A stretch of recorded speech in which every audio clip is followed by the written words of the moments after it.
तो हम लोग कर रहे थे फिजिकल फीचर्स ऑफ इंडिया। इसका एक क्लास हम लोग कर चुके हैं, आज हमारा इसका दूसरा क्लास है। ब्रीफली रिकॉल करते हुए प्रीवियस क्लास को हम लोग बढ़ जाएंगे अपने आगे के सेशन के लिए। प्रीवियस क्लास में हम लोग फिजिकल डिवीजन ऑफ इंडिया में टेक्टोनिक प्लेट्स, टेक्टोनिक मूवमेंट्स, इन सब चीजों के बारे में देखे थे। उसके बाद जो रिलीफ फीचर्स है उसके बारे में जाने थे, और ये जाने थे कि ऐसा क्यों है। ठीक है। उसके बाद हम लोग फिजिकल डिवीजन ऑफ इंडिया देखे थे, जिसमें हमारा जो बेसिक डिवीजन था उसमें नॉर्दर्न माउंटेन, जिसको हम लोग ग्रेट हिमालय बोलते हैं, उसके बाद नॉर्दर्न प्लेन था, उसके बाद ग्रेट इंडियन डेजर्ट जिसको हम लोग थार डेजर्ट बोलते हैं, उसके बाद प्लेट्यू था, और ईस्टर्न एंड वेस्टर्न घाट था, उसके बाद ग्रुप ऑफ आइलैंड्स। ठीक है भाई, जिसमें से हम लोग नॉर्दर्न माउंटेन को बहुत अच्छे से, या हिमालयन माउंटेन को बहुत अच्छे से डिस्कस किए थे। ब्रीफली रिकॉल करेंगे उसको और आगे बढ़ जाएंगे। ठीक है। तो जो हिमालयन माउंटेन था उसका 3 पैरेलल रेंजेज है ईस्ट टू वेस्ट डायरेक्शन में। इसको हम लोग हाइट वाइज या नॉर्थ से साउथ की तरफ हिमाद्री, हिमाचल और शिवालिक बोलते हैं, जिसमें कि सबसे हाईएस्ट है हमारा, जिसमें सब हमारा हाईएस्ट है हिमाद्री रेंज, और उसके बाद हिमाचल रेंज, और फिर उसके बाद शिवालिक रेंज। ठीक है भाई। दुनिया का जितना हाईएस्ट पिक्स है, मोस्ट ऑफ द पिक्स किधर लाई करता है? हिमाद्री रेंज में। ठीक है। इसको हम लोग क्या बोलते हैं? ग्रेटर हिमालय भी बोलते हैं। ठीक है, समझ गए?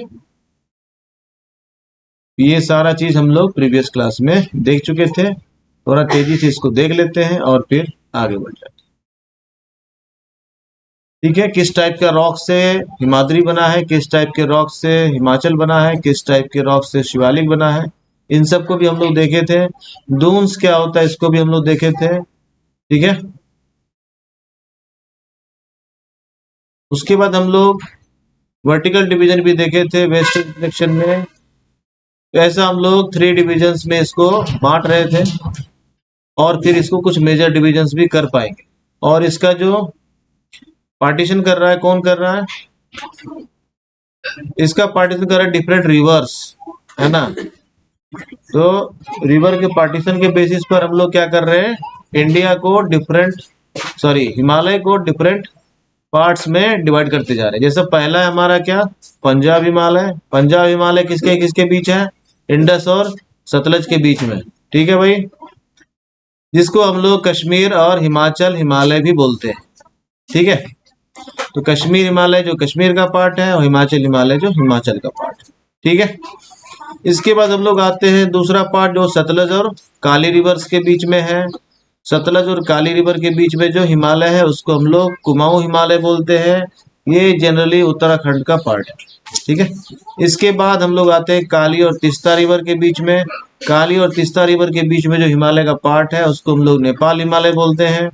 और इसके बाद हम लोग बढ़ते हैं आगे, जो तीस्ता और दिहांग रिवर के बीच में है इसको हम लोग आसाम हिमालय बोलते हैं।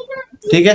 हिमालय यहीं आकर खत्म नहीं होता है, इसके बाद हिमालय जो है वो साउथवर्ड डायरेक्शन में आगे बढ़ जाता है। ठीक है। इसको हम लोग क्या बोलते हैं? पूर्वांचल बोलते हैं। क्या बोलते हैं? पूर्वांचल बोलते हैं। समझ गए बात को? क्या बोलते हैं? पूर्वांचल। पूर्वांचल का कुछ खास माउंटेन्स है जिसको हम लोग ध्यान रखेंगे। कुछ एक स्टेट्स आता है हमारा, जो मेनली 4 स्टेट्स है, अरुणाचल, नागालैंड, मणिपुर एंड मिजोरम। इसको ध्यान रखेंगे। और इसमें कुछ एक हिल्स भी आता है, उसका भी हम लोग देखेंगे। इधर का माउंटेन्स का हम लोग नेचर भी देखें कि इधर का माउंटेन कैसा है, पैरेलल है, माउंटेन भी पैरेलल है, उसका वैली भी पैरेलल। ठीक है। और जो फॉरेस्ट मिलेगा इधर, डेंस फॉरेस्ट मिलेगा, डेंसली कवर्ड फॉरेस्ट मिलेगा। माउंटेन इज फुल्ली और डेंसली कवर्ड विद फॉरेस्ट। अब पूर्वांचल जो है उसमें कुछ कुछ हिल्स है जिसका नाम हमको याद रखना है। पहला है पटकाई हिल्स, दूसरा है नागा हिल्स, तीसरा है मणिपुर हिल्स, और चौथा है मिजो हिल्स। ठीक है भाई, तो इनका नाम ध्यान रखना है। ये था हमारा नॉर्दर्न माउंटेन्स के बारे में। आज हम लोग डिटेल करेंगे नॉर्दर्न प्लेन को। ठीक है। नॉर्दर्न प्लेन नाम से क्लियर है, किधर लाई करता है? इंडिया के नॉर्दर्न पार्ट में लाई करता है। ठीक है। तो नॉर्दर्न प्लेन जो है ये किसके किसके बीच में है, कौन कौन सा रिवर इसको मेनली कंट्रीब्यूट कर रहा है इसमें, इन सब को हम लोग डिस्कस करेंगे। तो नॉर्दर्न प्लेन में जो हम लोग ध्यान देते हैं, we have three main rivers. First one is Indus, second one is Ganga, third one is Brahmaputra. ठीक है भाई, जिनके पास भी पेन पेपर है एक रफ डायग्राम इंडिया का बना सकते हैं, कॉपी में बना लीजिए, उसके साथ रिवर को इंडिकेट करना। जब भी ज्योग्राफी का कोई भी काम करना है, अगर इस तरह का कोई काम कर रहे हैं, इमीडिएट बेसिस पर मैप बनाना चाहिए और जो भी डायग्राम है उसको जरूर बनाना चाहिए। धीरे धीरे प्रैक्टिस हो जाता है और इससे समझने में भी सुविधा होती है, याद रखने में भी सुविधा होती है। जब इस तरह का कंटेंट किसी एग्जामिनर के पास जाता है, उसको भी अच्छा लगता है, उसको भी समझ में आता है कि अगला आदमी मेहनत किया है। ठीक है, तो बढ़ते हैं आगे। इस तरह का जो प्लेन है, जो ये प्लेन है गंगा का प्लेन, जिसको हम लोग नॉर्दर्न प्लेन बोलते हैं, ये प्लेन जो है ये फॉर्म है किससे, एलुवियल सॉइल से। ठीक है, अगर किसी को एलुवियल सॉइल समझने में परेशानी है, परेशान नहीं होना है, आगे हम इसको डिस्कस करने वाले हैं। ठीक है, इसका जो स्प्रेड है वो कितना स्क्वायर किलोमीटर पर है, तो 7 लाख स्क्वायर किलोमीटर पर। इस तरह का जो भी डेटा आता है उसको लिखते जाना है और दिमाग में भी लिखते जाना है, कॉपी में भी और दिमाग में भी। ठीक है, इसका स्प्रेड एरिया कितना है, it is around 7 lakh square kilometre and it is the most fertile land of the world. ठीक है, प्लेन का लेंथ कितना है, it is 2400 kilometre long. Northern plain का लेंथ इंडिया में इट इज अराउंड 2400 किलोमीटर। इसका विड्थ लिखिए, इसका विड्थ है 240 टू 320 किलोमीटर, एक रेंज है इसका। तो रेंज जो है इसका विड्थ किधर अधिक है, तो वेस्ट साइड अधिक है।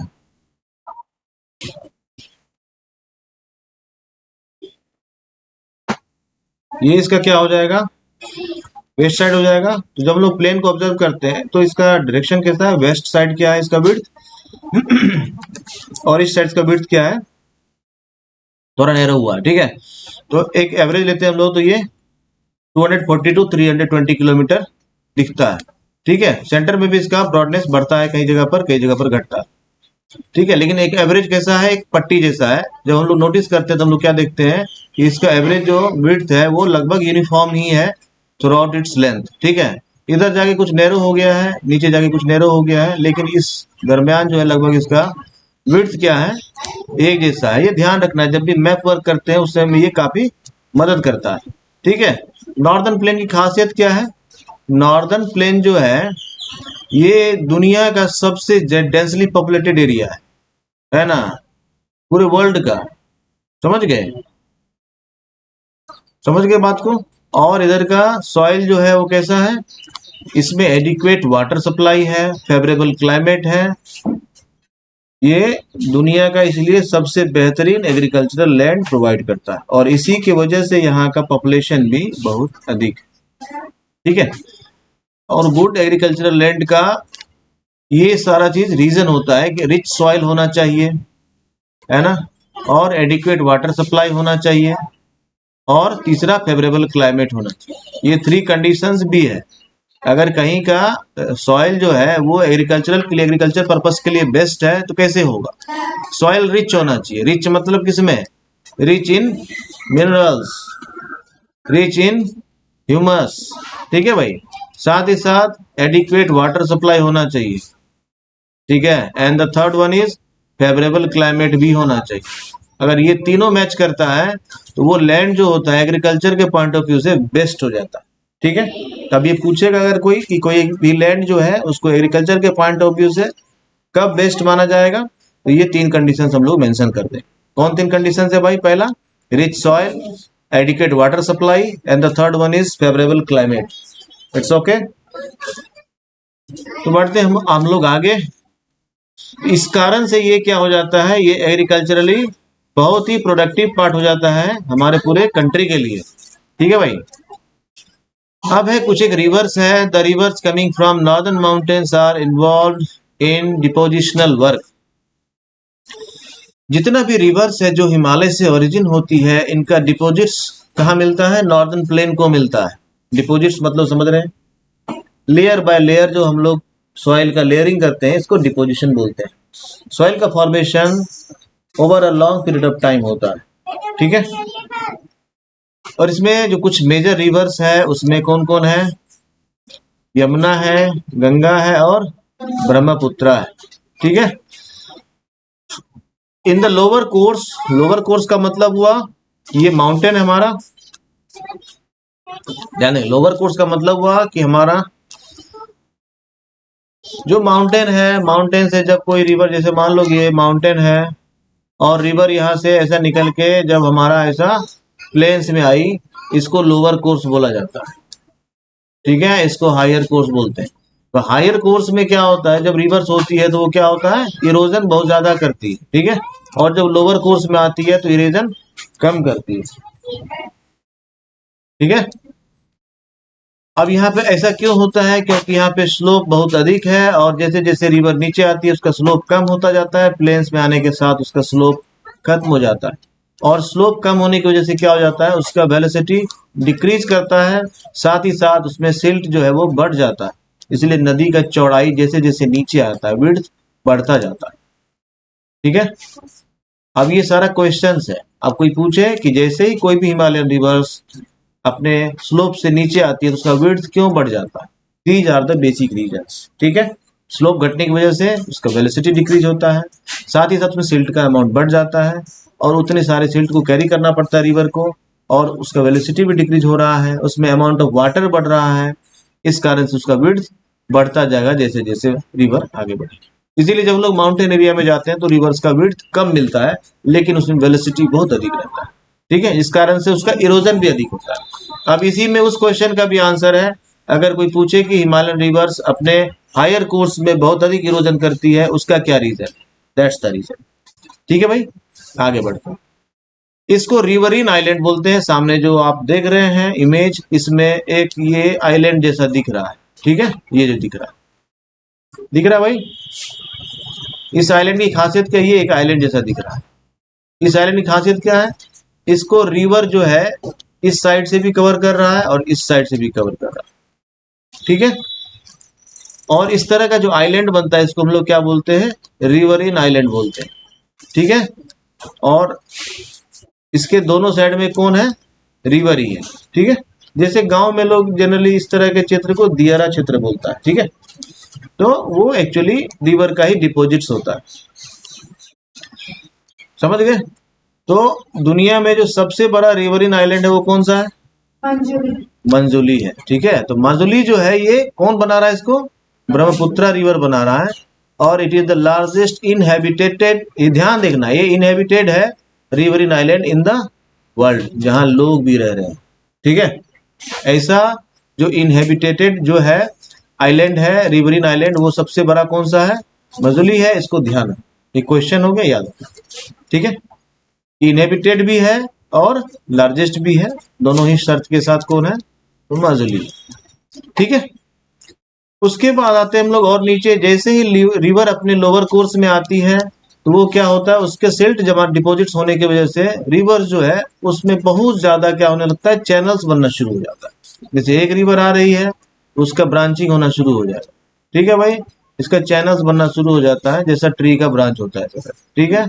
इसको हम लोग ऐसे देख पा सकते हैं, इसमें इमेज में दिख रहा होगा, ठीक है। तो इसको क्या बोलते हैं हम लोग? चैनल्स बोलते हैं। और ये क्यों होता है? ये होता है डिपोजिशन ऑफ सिल्ट की वजह से।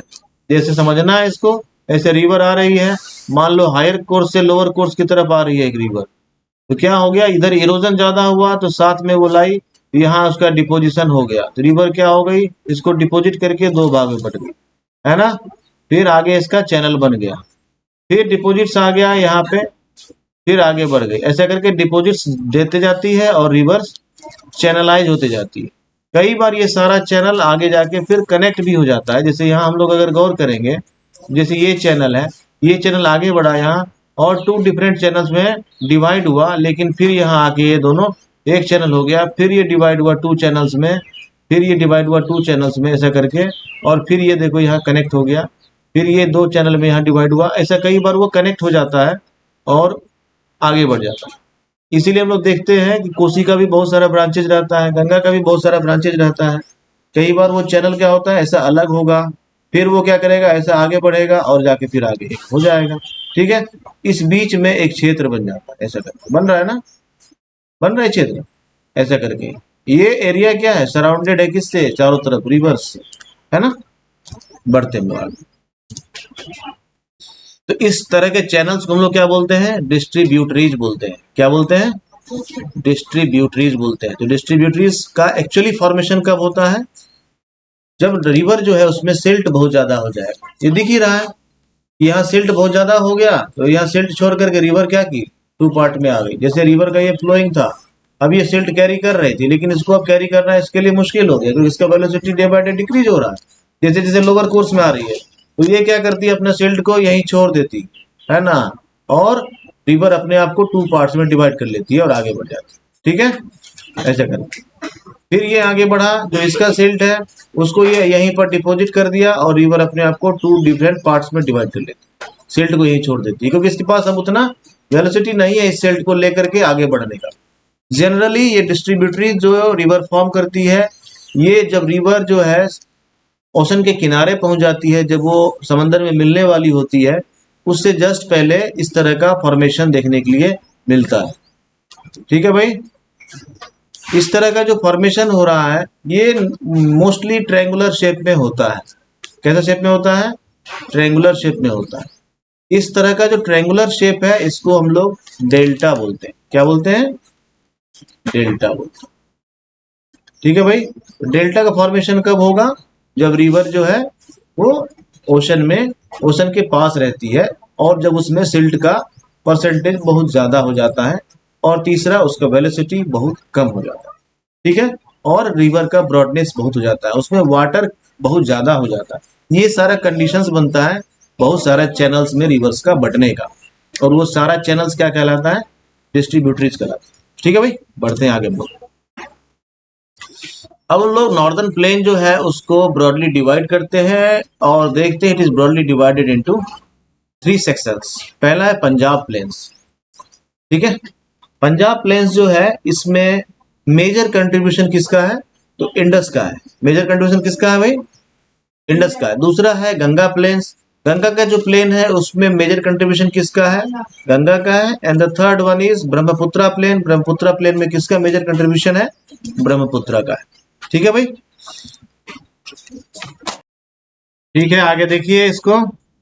जो वेस्टर्न पार्ट है हमारा नॉर्दर्न प्लेन का, ये हो गया हमारा वेस्टर्न पार्ट। ठीक है, और ये हो गया हमारा ईस्टर्न पार्ट।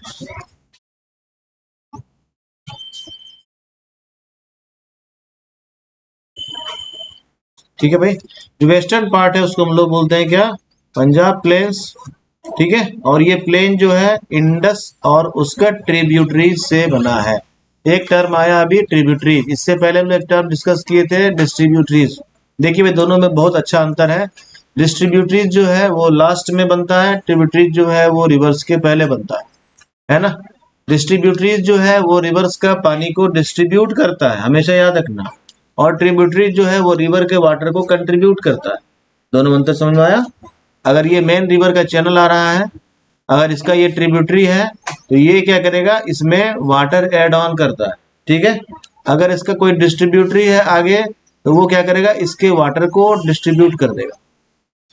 समझ गए बात को, कोई दिक्कत है, यानी ट्रिब्यूटरीज में भी मेन रिवर से वाटर कम होता है, डिस्ट्रीब्यूटरीज में भी मेन रिवर से वाटर कम होता है, लेकिन ट्रिब्यूटरीज जो है वो मेन रिवर में वाटर ऐड ऑन करता है, डिस्ट्रीब्यूटरीज जो है वो रिवर के वाटर को शेयर करती है। ठीक है भाई, डिस्ट्रीब्यूटरीज जो है वो रिवर के एंड में बनता है, जबकि ट्रिब्यूटरीज जो है वो रिवर के पीक पर होता है।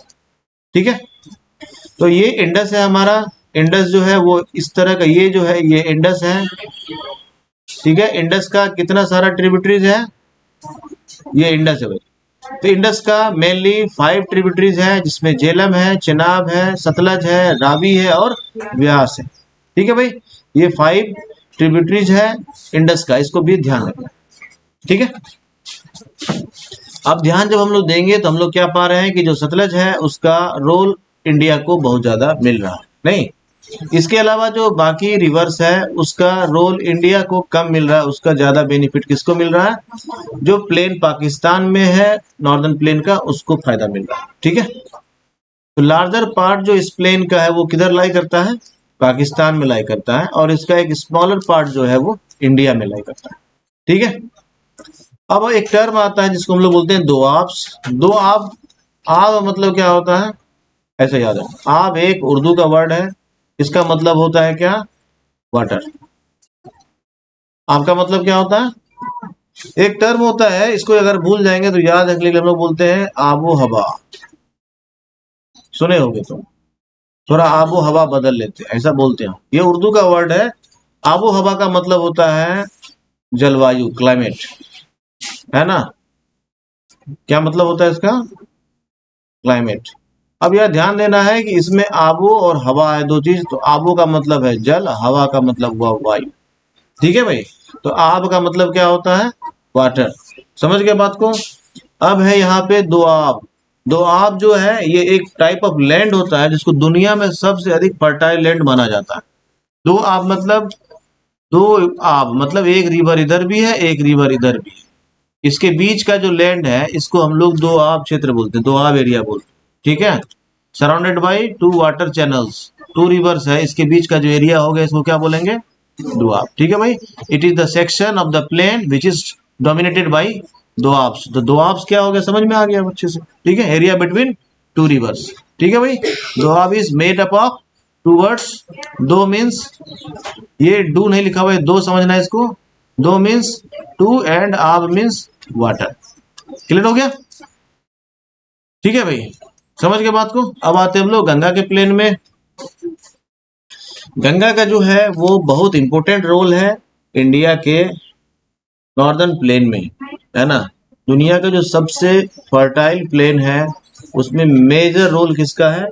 गंगा का है, क्योंकि हमारे पास जो प्लेन एरिया है, जो एग्रीकल्चरल लैंड है, उसमें सबसे बड़ा एग्रीकल्चरल लैंड गंगा का ही। ठीक है, तो गंगा का प्लेन का जो रीजन बनाते हैं हम लोग, एरिया बनाते हैं, उसमें दो रिवर आता है।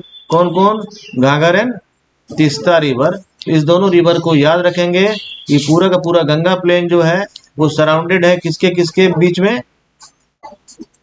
इसका पार्ट कौन कर रहा है, पार्टीशन कौन कर रहा है? घाघर एंड तीस्ता रिवर्स। ठीक है भाई, तो ये रिवर घाघर का पोजीशन है, ये रिवर तीस्ता है, इसका लोकेशन ध्यान रखेंगे हमेशा।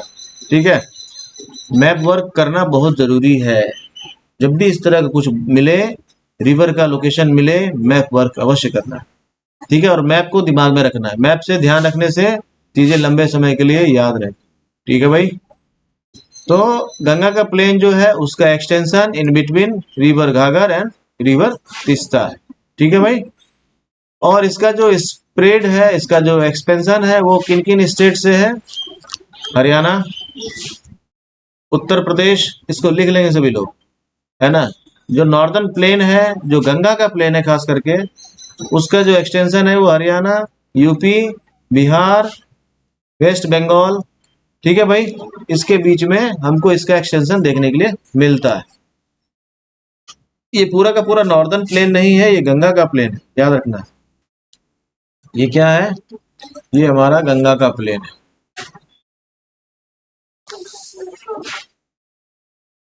ठीक है भाई, तो गंगा के प्लेन में मेनली कौन सारा स्टेट्स आ रहा है? हरियाणा, यूपी, बिहार और वेस्ट बंगाल। ठीक है, तो याद रखना है, इसको याद रखेंगे। अगला है हमारा ब्रह्मपुत्रा प्लेन। ठीक है, पहला क्या था? पहला क्या था? पंजाब प्लेन, दूसरा गंगा प्लेन, और तीसरा हमारा अब है ब्रह्मपुत्रा का प्लेन। ठीक है, ऐसा ब्रह्मपुत्रा प्लेन लेकर के डैश दे देना है, और अगर मैप वर्क कर रहे हैं तो साथ ही साथ मैप वर्क भी जरूर करना है। ठीक है, तो ब्रह्मपुत्र प्लेन जो है ये एक्चुअली पार्टिकुलरली लाई कहाँ करता है? असम में। ठीक है, समझ गए? ब्रह्मपुत्र का प्लेन का लोकेशन क्या हो गया?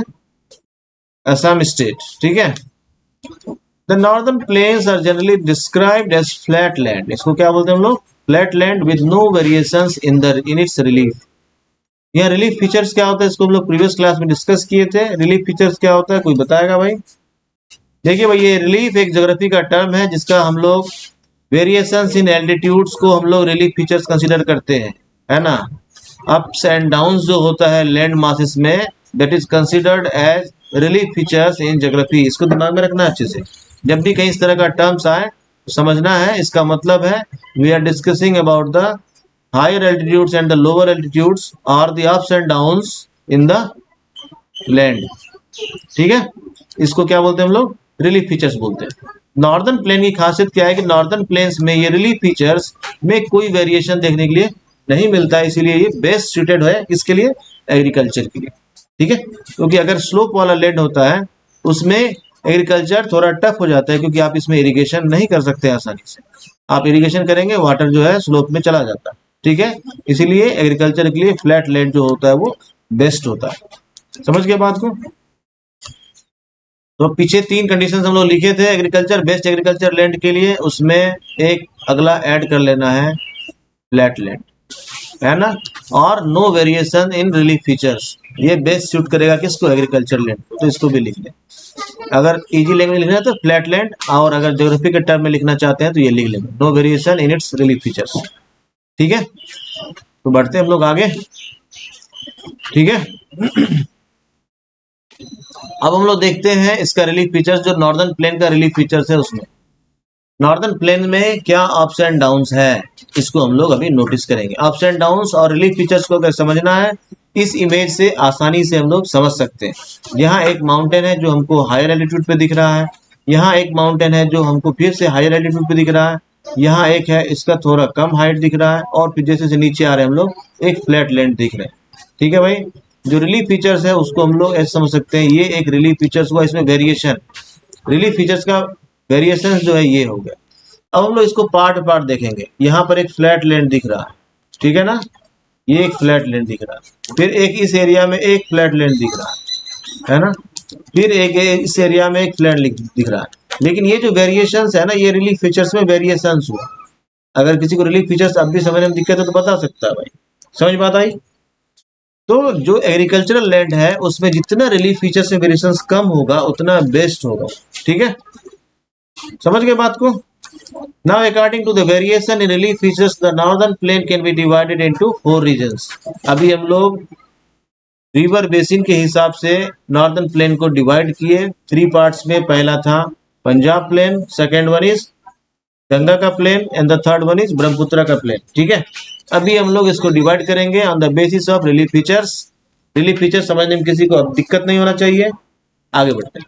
Northern plains can be divided into 4 regions on the basis of relief features. ये ध्यान रखना है, नॉर्दर्न प्लेन जो है उसको हम लोग जो डिवाइड कर रहे हैं 4 रीजन्स में on the basis of relief features. जब भी ऐसा डिवीजन होता है कहीं भी, हम लोग किसी न किसी बेसिस पर करते हैं।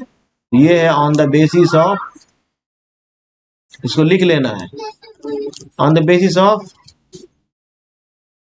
रिलीफ फीचर्स, ठीक है भाई। रिलीफ फीचर्स के बेसिस पर हम लोग क्या करते हैं, नॉर्दर्न प्लेन को 4 पार्ट्स में डिवाइड कर रहे हैं। पहला हमारा क्या, Bhabar, second one is Terai, and the third one is Khadar, and the fourth one is Bangar, है ना। इसको लिख लीजिए और इसको इसी हिसाब से लिखना है जैसा लिखा हूं डायग्राम के साथ। ये पूरा नॉर्दर्न प्लेन का डायग्राम है, इसको एक रफली बना लेना है सब लोगों को पेंसिल से। बार बार प्रैक्टिस करेंगे अच्छा बनने लगेगा, है ना।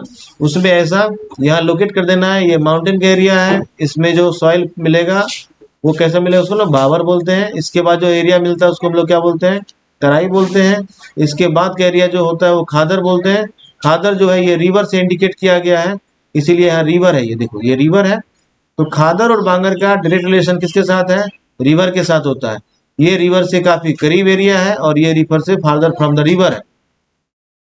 तो बांगर और खादर को जो हम लोग लोकेट करेंगे इसी तरह से करेंगे, the area which is very closer और very nearer to the river, main channel of the river is called Khadar, and the area farther from the river is Bangar. इसको आगे भी लोग डिस्कस करेंगे, लेकिन ऐसा इमेज में दिखा लेने से ठीक रहेगा, याद रहेगा तो, ठीक है भाई।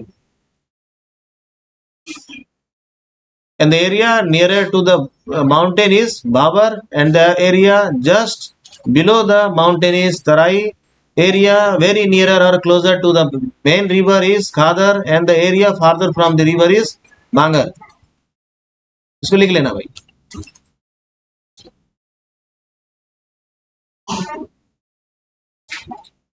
ठीक है, बढ़ते हैं आगे हम लोग। अब ध्यान देना भाई, ये माउंटेन के एरिया अच्छे से समझेंगे, सब लोग समझ जाएगा, कोई दिक्कत नहीं है। When the rivers flows down from the Himalaya, ये हिमालय हो गया, ये माउंटेन एरिया है, यहाँ से रिवर नीचे जा रही है। जब नीचे जाएगी तो इसमें क्या होगा, बहुत हाई स्पीड होगा, because of high inclination, because of extreme slope. ठीक है, तो ये क्या करती है अपने साथ, रॉक पार्टिकल्स, पीबल्स, इसको बहुत हैवी अमाउंट में कैरी करती है, और ये कैरी भी कर पाती है क्योंकि इनके पास वेलोसिटी बहुत अधिक होता है। और वेलोसिटी क्यों अधिक होता है, बिकॉज ऑफ हायर स्लोप। ठीक है, the region where these stones and pebbles accumulate, ये सारा जो पीबल्स यहाँ से कैरी हो रहा है, स्टोन्स जो कैरी हो रहा है, जो भी लोग माउंटेन एरिया में गए होंगे वो देखे होंगे माउंटेन एरिया का रिवर का क्या हाल होता है।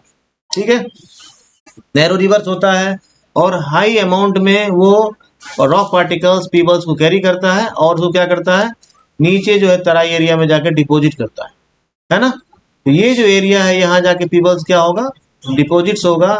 इस एरिया को तराई क्षेत्र का भावर जोन बोलते हैं। ठीक है भाई, इसको क्या बोलते हैं हम लोग, भावर जोन बोलते हैं। जैसे माउंटेन से ये सारा पीबल्स आया नीचे, तो यहाँ पर कौन सा एरिया होगा, भावर जोन बनेगा। भावर जोन का मतलब क्या होगा, वहाँ सॉइल की जगह पे क्या मिलेगा, बहुत सारा रॉक्स मिलेगा ऐसा कर। जैसे माउंटेन एरिया का रिवर के किनारे जाएंगे तो हम लोग ये देखने के लिए आसानी से मिल जाता है। तो ये एरिया क्या हो गया हमारा, भावर एरिया हो गया। भावर एरिया का जो लैंड होता है वो एग्रीकल्चर के लिए बेस्ट नहीं होता है।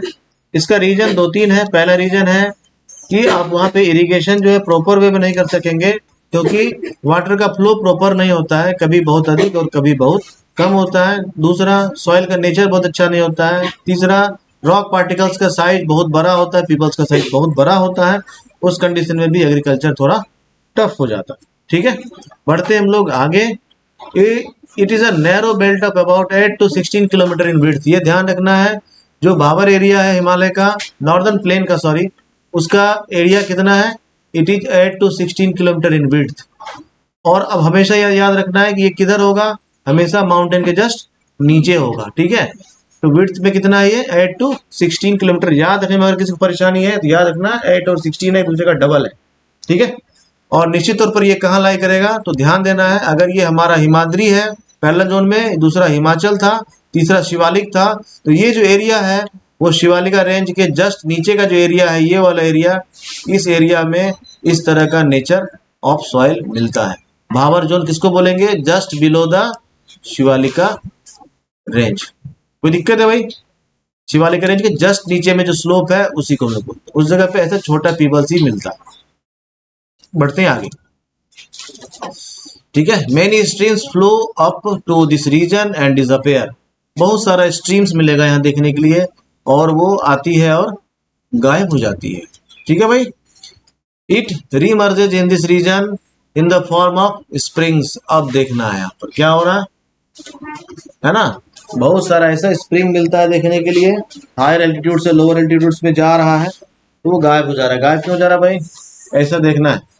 बहुत सारे स्प्रिंग गायब हो जा रहा है, क्यों, अब ये मान लो यहाँ बहुत सारा पीबल्स है, रॉक पार्टिकल्स भरा हुआ है ना, यहाँ कोई ऐसा आ रहा था रिवर, इसमें क्या हो गया, ये गायब हो गया। अब ये बहुत सारा स्प्रिंग बनेगा, इधर से इधर से इधर से, है ना। जब हम लोग हिमालय की जोन में जाते हैं तो बहुत सारा रास्ते किनारे में छोटा छोटा स्प्रिंग मिलता है ना, वो बिकॉज ऑफ दिस है। ठीक है, एक बार रिवर आया और वो कन्वर्ट हो किसमें, वेरियस स्प्रिंग्स में, छोटा बड़ा ऐसा हजारों की संख्या में मिलेगा, यत्र तत्र। जो लोग उस एरिया में गए समझ सकते हैं क्या बोलना चाह रहा हूँ। ठीक है भाई, next one is Terai region. Terai region क्या होता है, तराई रीजन जो है, जैसे अब ये हमारा माउंटेन एरिया था, है ना, माउंटेन एरिया के नीचे आए तो ये भावर जोन हो गया, भावर जोन से थोड़ा आगे बढ़े तो हमारा तराई जोन हो गया। ठीक है, तो तराई जोन क्या होता है, वहां पे रिवर का वाटर का बहुत सारा डिपॉजिट्स आता है, इसीलिए वो एरिया कैसा हो जाता है, वेट और स्वैम्पी हो जाता है। स्वैम्पी मतलब मार्शी। ठीक है, और इसको हम लोग बोलते हैं तराई जोन। ठीक है, तराई जोन का एक हम लोग पिक्चर देख लेते हैं तो समझ में आएगा ज्यादा अच्छे से। ठीक है, तो जस्ट जो है भाबर जोन से आगे बढ़ने के बाद तराई मिलता है और यहाँ पर एलुवियल प्लेन मिलना शुरू हो जाता है और इसमें 2 टाइप्स ऑफ सॉइल डिपोजिट्स हम लोगों को मिलता है। किधर? तराई जोन में। ठीक है, एक में न्यू डिपोजिट्स मिलेगा और एक में ओल्ड डिपोजिट्स मिलता है। ठीक है, अब हम लोग खादर और बांगर को समझेंगे अच्छे से। ठीक है, देखिए भैया माउंटेन एरिया है ना। माउंटेन एरिया से जो रिवर आया बहुत सारा, इसके नीचे में जो एरिया बनाएगा वो कैसा एरिया हो गया? खादर एरिया हो, सॉरी बाबर जोन हो गया। बाबर जोन के आगे बढ़ेंगे तो ये क्या हो गया? तराई जोन हो गया। ये एरिया कैसा हो गया? ये मान लो शिवालिका रेंज है तो शिवालिका रेंज के किनारे किनारे का ये का पूरा एरिया क्या हो जाएगा? ये भाबर जोन हो जाएगा, जिसमें मिलेगा क्या?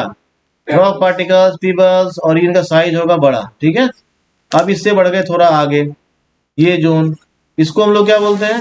तराई जोन बोलते हैं। यानी हम लोग किधर रह रहे हैं? हम लोग हिमालय के तराई जोन में रह रहे हैं। ठीक है भाई, अब तराई जोन में 2 तरह का हम लोग एरिया डिवाइड करते हैं on the basis of river. ठीक है, अब जो रोल आ रहा है उसमें रिवर का रोल ज्यादा आ रहा है। देखो भाई, पहले भी रिवर का रोल था, इसीलिए प्लेन में हम लोग सारा कंट्रीब्यूशन किसका मानते हैं? रिवर का मानते हैं। क्यों? अगर भाबर जोन भी बना रहा है तो कौन बना रहा है? रिवर ही बना रहा है। इरोज करके, इरोजन से छोटा छोटा पीबल्स लाके डिपोजिट्स कर रहा है नीचे, कौन कर रहा है? रिवर ही तो कर रही है। ठीक है, हाँ तो देखिए तो ये जो रिवर है ना, रिवर का जो किनारा है ये और ये दोनों साइड, इस दोनों साइड में क्या होगा? रिवर में जब वाटर का लेवल बढ़ता है, रेनी सीजन में वाटर जब राइज होगा तो ये क्या करती है? रिवर अपना विड्थ को एक्सपेंड करती है और इस दोनों साइड का जो वाटर है, इस दोनों साइड का जो एरिया है, लैंड एरिया, इसको क्या करती है? नया डिपोजिट्स डालती है इस पर। तो इसका एरिया जो है, ऐसा करके अगर हम लोग पार्ट में इसको बांट लें तो क्या हो रहा है? रिवर से जो एरिया जितना दूर, जैसे ये इधर का जो रिवर, इधर का जो सॉइल है वो रिन्यू नहीं हो रहा हर ईयर, लेकिन जितना area nearer to the river वो क्या हो रहा है? हर ईयर रिन्यू हो रहा है ना। रिवर क्या करती है? जिस समय से फ्लड आता है वो क्या करती है? अपने साइड वाले एरिया में अपना एक्सटेंशन करती है और उधर का सॉइल को रिन्यू कर देती है। ठीक है, और लेकिन जो रिवर से दूर वाला एरिया है वो हर साल क्या हो रहा है? फ्लड का पानी नहीं जा रहा है, वो एरिया रिन्यू नहीं हो पा रहा। ठीक है, तो जो खादर सॉइल है उसको हम लोग किसको बोलते हैं? रिवर बेसिन के जो नजदीक है। ध्यान देना, खादर सॉइल्स कौन है? जो nearer to the river basin है। इसको लिख लीजिए। अब यहाँ एक टर्म आया है रिवर बेसिन। रिवर बेसिन क्या होता है इसको थोड़ा समझ लेते हैं। रिवर बेसिन क्या होता है? सिंपली बेसिन हम लोग समझते हैं जिससे हम लोग हाथ धोते हैं, घर में लगा होता है। बेसिन का काम क्या होता है? ये इतना बड़ा बेसिन अगर लगा हुआ है तो इसमें क्या होता है? बेसिन के बीच में एक चैनल होता है। ठीक है, इस तरह से होता है। इसमें कहीं भी हम लोग पानी देते हैं ये क्या होता है? इसमें चला जाता है। ठीक है भाई, इसीलिए इसको हम लोग बोलते हैं बेसिन। तो रिवर बेसिन जो है वो एक्चुअली लैंड एरिया होता है, नाम उसका रिवर बेसिन है, लेकिन वो एक्चुअली लैंड एरिया होता है। उस लैंड एरिया को रिवर बेसिन बोलते हैं। जैसे ये एक लैंड एरिया सामने में हमारे, इस पूरे लैंड एरिया का स्लोप किधर होगा? रिवर की तरफ होगा, ऐसा करके। ठीक है, इधर से स्लोप किधर होगा? इधर होगा। रिवर जो होता है वो लोवेस्ट जोन होता है उस रिवर बेसिन का। इस पूरे एरिया का जो रेन वाटर है उसको कौन कैरी करता है? ये रिवर कैरी करती है। ठीक है, इस पूरे एरिया का, इसलिए इस पूरे एरिया को, ये एरिया इंक्लूडिंग दिस एरिया, इस पूरे एरिया को रिवर बेसिन बोला जाता है। किस रिवर का? इस पर्टिकुलर रिवर का, जो पर्टिकुलर रिवर उस पूरे एरिया के वाटर को ड्रेन करती है। क्लियर हो गया? ये पूरा एरिया क्या कहलाएगा? रिवर बेसिन कहलाएगा। किस रिवर का रिवर बेसिन कहलाएगा? जो रिवर उस पूरे एरिया का वाटर को कैरी कर रही है। ठीक है, ड्रेन कर रही है। समझ गए बात को? अब हम लोग बढ़ते हैं आगे। ऐसा खादर सॉइल जो होगा वो किधर होगा? रिवर का जो ये वाला जोन हो, उसके बहुत नजदीक का जो जोन हो, उसमें जो सॉइल का नेचर होगा कौन सा होगा? खादर होगा। ठीक है, और जो दूर का एरिया होगा वो क्या होगा? बांगर हो, उसको बोलते हैं हम लोग। ठीक है, in rainy season the river flood and the excess water from the rivers reaches the nearby zones. जैसे ही बारिश बहुत होगी रिवर में वाटर का लेवल बढ़ेगा, अप होगा, और रिवर का थिकनेस बढ़ जाएगा, अपने साइड वाले एरिया को कवर करना शुरू करेगी और वहां क्या करेगी? न्यू एलिवल डिपॉजिट्स डालेगी, अपना सिल्ट जो कैरी कर रही है तो वो क्या करेगी, वहां डिपॉजिट कर देती है रिवर, और इससे वहां का सॉइल क्या हो जाता है, रिन्यू हो जाता है। ठीक है, इस जोन को हम लोग क्या बोलते हैं, खादर जोन बोलते हैं। इमेज को दिमाग में प्रिंट रखना है, इससे कभी आदमी भूलता नहीं है ना। कभी भी इस तरह का चीज है अगर उसको याद रखने में परेशानी हो रही है, तुरंत रिवर का डायग्राम खींचना है, एक साइड में ब्रांच बनाना है और इंडिकेट कर देना है this is the khadar zone. ठीक है, एग्जाम में भी इसको समझाना बहुत आसान है। अगर एग्जाम में कभी पूछे खादर जोन के बारे में, बस रिवर बनाना है, सामने में से माउंटेन बनाना है, साइड में एक नया एरिया बनाना है, उसको बता देना है ये खादर जोन। ठीक है भाई। As these regions are flooded every year, a new layer of alluvium is deposited over the previous layer. Layer by layer deposition होते रहता है, ईयर बाय ईयर। ठीक है, इसीलिए यहाँ का सॉइल क्या होता है, हर ईयर होता है रिन्यू। ठीक है, इस कारण से एलुवियम के डिपॉजिट्स के कारण से इस तरह के सॉइल को क्या बोलते हैं हम लोग, एलुवियम सॉइल बोलते हैं। क्लियर हो गया, आगे बढ़ते हैं। ठीक है भाई। In certain years due to torrential rain the flood water of the rivers reaches far off places from the rivers. ठीक है, धीरे धीरे क्या हो रहा है, धीरे धीरे डिपॉजिट्स बढ़ता जाएगा, वो एरिया हाइट में बढ़ता जाता है और रिवर जो है वो शिफ्ट भी करती है अपने आप, है ना। इन सब कारण से धीरे धीरे क्या होता है, कोई एरिया रिवर से क्या होने लगता है, जैसे मान लो ये रिवर का एरिया पहले यहाँ तक था, अब ये रिवर यहाँ तक नहीं जा रही है, अब ये रिवर का फ्लड यहीं तक आ रहा है, तो ये एरिया क्या हो गया, इसका सॉइल क्या हो रहा है, हर ईयर रिन्यू नहीं हो रहा है। ठीक है, तो सीधा इसको समझने में अगर आसानी करना है तो ये समझ लो जो फ्लडेड जोन होता है ना, जैसे बिहार में जो फ्लडेड जोन है, फ्लडेड एरिया है, वहां कौन सा सॉइल पाया जाएगा, खादर, खादर खादर सॉइल। ठीक है, और जहां फ्लड नहीं आ रहा है वो कौन सा एरिया हो जाएगा, बांगर हो जाएगा। ठीक है, ठीक है, ऐसा रिवर अपना विड्थ बढ़ा रही थी। ठीक है, तो ये सारा डिपॉजिट्स यहाँ जाएगा। क्लियर हो गया। अब देखना ये दोनों कलर को अच्छे से समझना है, इस कलर में पहले जा रहा था, इस कलर में भी जा रहा था। ठीक है, लेकिन समय के साथ क्या हो गया, वो एरिया अगर ऊंचा हो गया, अब रिवर का फ्लड डेली हर बार हर ईयर में इस एरिया में नहीं जाने वाला है। किस एरिया में, इस एरिया में, इस एरिया में नहीं जाने वाला, तो ये एरिया क्या कहलाएगा, बांगर कहलाएगा, और ये एरिया क्या कहलाएगा, खादर एरिया कहलाएगा। इधर ये एरिया क्या कहलाएगा, बांगर, ये एरिया क्या कहलाएगा, खादर। समझ में आया अच्छे से, बाबर जोन अच्छे से समझ गए, है ना। उसके बाद तराई समझ गए, तराई ये पूरा जोन ही तराई जोन है। ठीक है, इसमें बांगर और खादर भी हम लोग समझ गए। बांगर जो है उसका मतलब है ओल्ड, और खादर का मतलब होता है न्यू। इसको ऐसे याद, खादर मतलब न्यू, ठीक है, और बांगर मतलब ओल्ड। बांगर मतलब ओल्ड, खादर मतलब न्यू। क्लियर हो गया। ठीक है भाई। तो बागर सॉइल क्या होता है, इसका खासियत क्या है, ये हर ईयर रिन्यू नहीं हो रहा है। खादर सॉइल क्या है, हर ईयर रिन्यू हो रहा है। ठीक है, और इसीलिए हम लोग बागर सॉइल को ओल्ड एलुवियम बोलते हैं और खादर सॉइल को हम लोग न्यू एलुवियम बोलते हैं। क्लियर हो गया। हम लोग देखते हैं भाबर जोन। इस डायग्राम में देख रहे हैं ये एरिया क्या है, भाबर जोन है।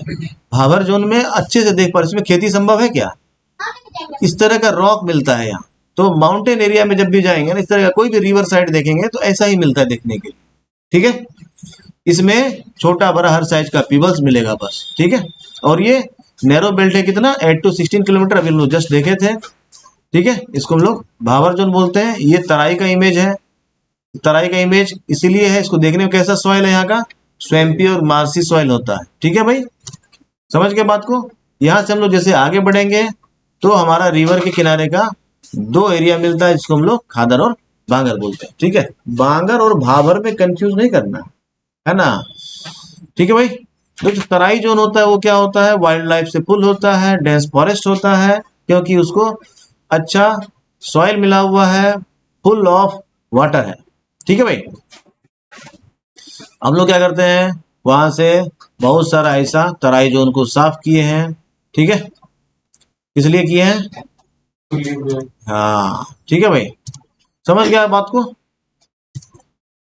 ठीक है भाई, तो the soil in this region, आगे बढ़ते हैं हम लोग थोड़ा तेजी से,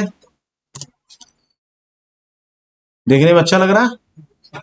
तो जो न्यूअर देखना है इसमें एक चीज, इमेज में ये जो एरिया ये दिख रहा है ना, और एक ये एरिया दिख रहा है इधर का। ठीक है, तो ये रिवर का फ्लड मान लो इधर आ रहा है ज्यादा, यहाँ इधर रिन्यू करेगा, जैसे जैसे दूर जाएगा रिन्यू करना बंद कर देगा। ठीक है, समझ गए बात को। तो जहां रिन्यू होता है ज्यादा वो हर बार इंटेंसिव एग्रीकल्चर के लिए यूज होता है। ठीक है भाई, तो आज के लिए इतना ही। नेक्स्ट क्लास में हम लोग देखेंगे इसको और डिटेल से, और बाकी सारा जो फिजिकल डिवीजन है इंडिया का उसको हम लोग देखेंगे। ठीक है, तो नेक्स्ट अगले क्लास में उसको हम लोग पूरी तरह से खत्म कर लेंगे।